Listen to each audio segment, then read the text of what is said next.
எங்கள் அம்மாவோட ஸ்டைலில் முட்டைக்கோஸ் சாம்பார். எப்போல்லாம் முட்டைக்கோஸ் ஃப்ரெஷ்ஷாக வாங்கிட்டு வரோமோ அப்போல்லாம் எங்கள் வீட்டில் கண்டிப்பாக இந்த முட்டைக்கோஸ் சாம்பார் வந்துட்டு இருக்கும்.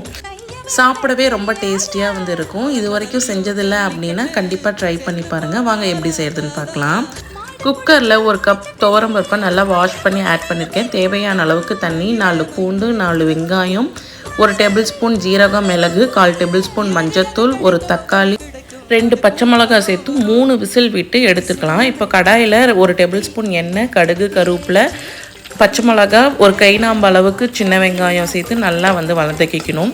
தக்காளியும் நல்லா மசிகிற அளவுக்கு நல்லா வதக்கிக்கிட்டு தேவையான அளவுக்கு பெருங்காயம், சாம்பார் பொடி வந்துட்டு 1 டேபிள் ஸ்பூன் எடுத்திருக்கேன். இப்போ அரிஞ்சு வச்சுருந்த முட்டைக்கோசையும் சேர்த்து நல்லா வந்து வதக்கிக்கணும். இந்த அளவுக்கு முட்டைக்கோஸ் நல்லா வதங்கினதுக்கப்புறம் வேக வச்ச பருப்பை வந்துட்டு ஆட் பண்ணிக்கலாம். தேவையான அளவுக்கு உப்பு, நெல்லிக்காய் சைஸ் புளியை வந்து கரைச்சி வந்துட்டு ஆட் பண்ணிக்கிறேன். எங்கள் அம்மா வைக்கிற மாதிரி சூப்பராக சாம்பார் வந்து ரெடி ஆயிடுச்சு. ஃபைனலாக கொத்தமல்லி கீரை போட்டு இறக்கணும் அப்படின்னா சூப்பராக இருக்கும். ட்ரை பண்ணி பாருங்கள்.